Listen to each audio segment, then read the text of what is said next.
Hey, what's up guys? Emo Cat Dad here, hanging out with you, bringing you yet another edition of Emo Cat Dad Listens. I'm Canadian. Yesterday was a big day for Canadian music. The Juno Awards were announced. For those of you that don't know, the Juno Awards are the Canadian Grammys, honoring the best in Canadian music. Except they never actually nominate the best bands and albums, so I don't really care about them. But I always make a point, at the very least, to peruse the rock and alternative categories, as well as the best new band, best breakthrough band awards.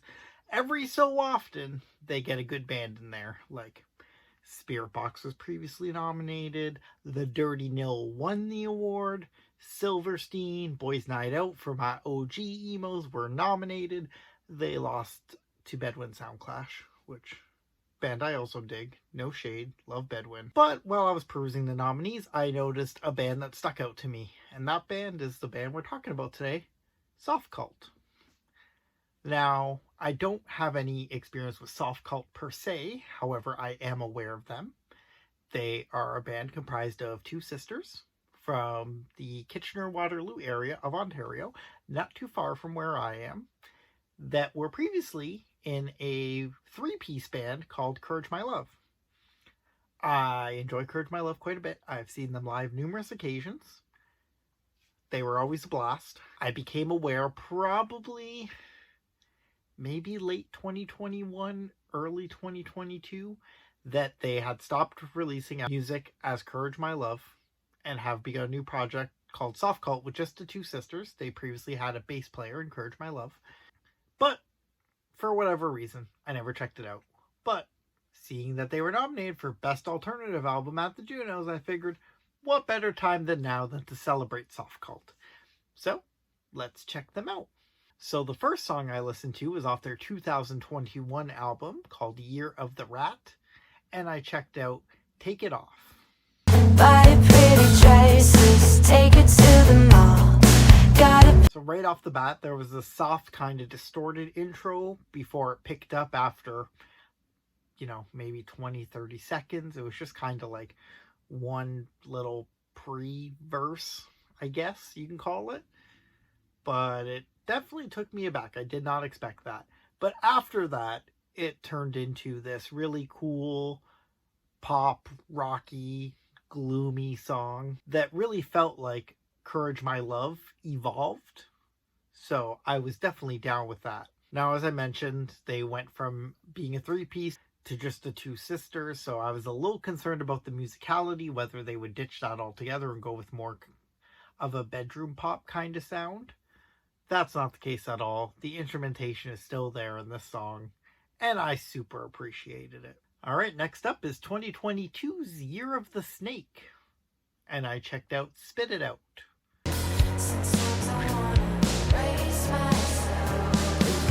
So this one had a similar vibe melody-wise anyways to the last track, but there was definitely some more like grunge tones and influence overall. I dug the lyrics for the most part, definitely more than the last track. However, they did do a run of saying Erase Myself like 4 times, and it happened multiple times in the song, so that got a little repetitive. And as you guys may or may not know, whether you're new here or not, I don't love repetition of lyrics. Next up is the Juno-nominated Best Alternative Album, although it's really an EP, See You in the Dark, not Year of the Rabbit. It was Year of the Rabbit last year. I didn't even have to look it up, I just knew. But anyways, the song I checked out was called Love Song.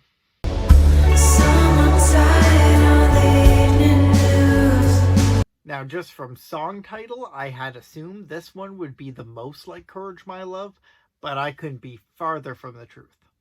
But it was a lot more shoegazy than I had expected. There was a lot of elements of that in there. And unfortunately, with that, a lot of the times it's a low vocal in the mix. And that was the case here. But I gotta say, Softcult clearly has a musical stamp, and that's the kind of distorted sound, soft music for the beginning of the song before picking up, because it's now happened on 3 out of 3 songs, so there's no way that's a coincidence. That's something they are doing on purpose. 45-second outro. Ugh. All right, and finally for the fourth song, I checked out their most recent song they just released this year. It's called Shortest Fuse.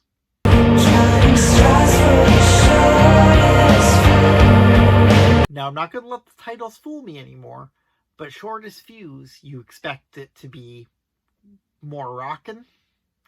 Not really the case. There were still some rock elements in there, but this was like, I guess, kind of an evolution on grunge, like a goth grunge. Like a Smashing Pumpkins. Yeah, that actually makes a lot of sense. I think that's what they're going for here. All right, so I just paid attention to their bio on Spotify, and they refer to themselves as mall goth. And I totally can understand that now. That perfectly exemplifies what this is. I really dig the chorus on this song, but mostly I just want to confirm with you guys that that is in fact their musical stamp. They do the distorted vocals in the beginning. It's perfect 4 for 4. Stop the count. We're just assuming that's the case. All right, let's rank these tracks. At number 1, I'm going to take it off. It was the most pop-oriented track, so that certainly helps because I love me some hot and fresh pop melodies, and that's what the song gave me. Also, probably not surprised it's the one that sounds the most like their old band, which I really enjoyed, so there's that. At 2, Shortest Fuse. Really dug this track, especially that chorus, maybe the best chorus out of these 4 tracks. Big thumbs up, and I'm excited to check out where this band goes going forward if this is the kind of output they're putting out. Number 3 is Spit It. Ironic, I can't spit it out when I'm talking about Spit It Out. My only issue was the repetitive part, but honestly, I can definitely get over that because the rest of the song was really tight. And number 4 was Love Song. That outro got me. I'm sorry to say. I hate long musical outros, and that's what the song had, as well as that low vocal, and I really do enjoy the sisters' voice, so that's unfortunate. I just remembered I should save this for ladies' night. Ignore all the stuff I said about the Junos being announced yesterday. They were announced almost a week ago at this point, because it's now coming out on Sunday. Overall, my thoughts on the band is they're very talented. They continue to write good lyrics. They've evolved musically in this new project, and I'm really digging what I'm hearing. Hoping to check them out if they come around again, which I'm sure they will at some point. But mostly, I'm looking forward to checking out a new album, or the way they've been going, EP, probably coming pretty soon. Very hyped to see what comes next for these girls. Alright guys, that's it. Thank you so much. As you can now tell, it's ladies' night now. So on ladies' night, I feature bands or artists that are women or have women in them.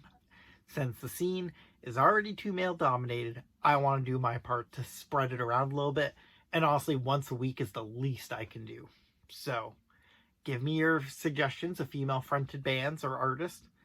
Really looking forward to checking them out on a future Sunday, which hopefully isn't being recorded on a Tuesday like this one. One more thing I need for you guys, whether you're new or old, I need you to cut my wrists and hit subscribe if you haven't already. This Emo Cat Dad is signing off. Until next time, I want to hear you sad.